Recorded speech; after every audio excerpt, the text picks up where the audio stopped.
Number 12268 Hapa Mumbai central Duronto express, જેમાં આજની આપણી જર્ની રાજકોટથી અમદાવાદ સુધી થવાની છે. તો અહીંયા રાજકોટ આવવાનો ટાઈમ છે 9:20 અને ડિપાર્ચરનો ટાઈમ છે 9:30. ફક્ત ખાલી 10 જ મિનિટનો હોલ્ડ છે અહીંયા, અને રાત્રે 1:20 પહોંચવાનો ટાઈમ છે. તો ચાલો હવે આપણે હમણાં બોર્ડ કરીએ આજની દુરંતો એક્સપ્રેસ.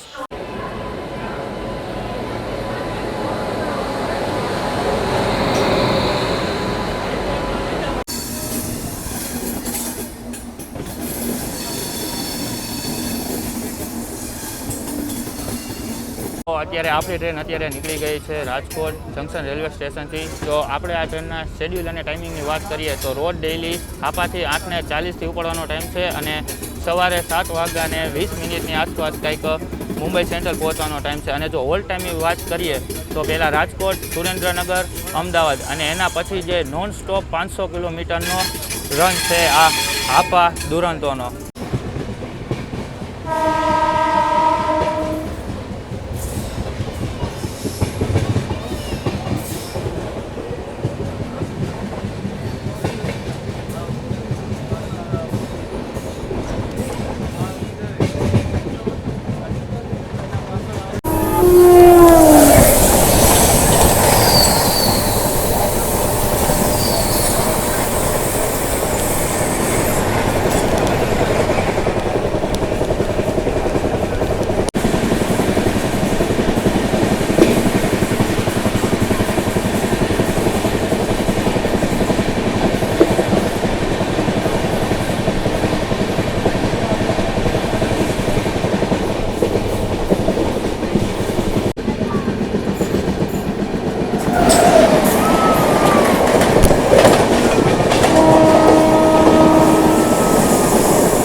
તો હાલ આપણી ટ્રેન પહોંચી ગઈ છે સુરેન્દ્રનગર જંકશન ઉપર. સુરેન્દ્રનગર જંકશન એટલા માટે બની જાય છે કેમ કે અહીંયાથી એક ભાવનગર લાઈન અલગ થાય છે, અને એક આપણે જે અમદાવાદ રાજકોટ મેન લાઈન ઉપર ચાલી છે અને એક અમદાવાદ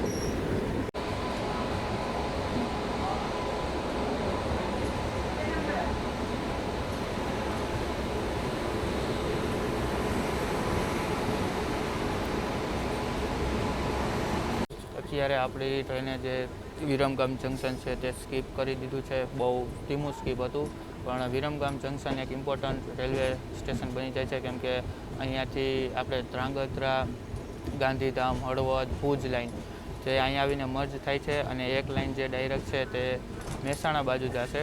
અને આપણે એક જે અત્યારે હાલ રાજકોટ, અમદાવાદ મેન લાઈન ઉપર ચાલી રહ્યા છીએ, તો તેના માટે વિરમગામ એક ઇમ્પોર્ટન્ટ જંકશન રેલવે સ્ટેશન બની જાય છે.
તો ફાઇનલી 2 મિનિટના ડિલે સાથે આપણે પહોંચી ગયા છીએ અમદાવાદ જંકશન રેલવે સ્ટેશન ઉપર. 1:58નો અરાઇવલનો ટાઈમ હતો, પણ આપણે 2 મિનિટના ડિલે સાથે અત્યારે હાલ અમદાવાદ પહોંચી ગયા છીએ. તો કેવો લાગ્યો આજનો બ્લોગ આપણો કમેન્ટ સેક્શનમાં જરૂર જણાવજો, અને આપણો જો ભુજ મેટ્રોવાળો જો બ્લોગ ન જોયો હોય તો એકવાર તેની પણ મુલાકાત લઈને આવજો. તો ચાલો હવે મળીએ નેક્સ્ટ બ્લોગ.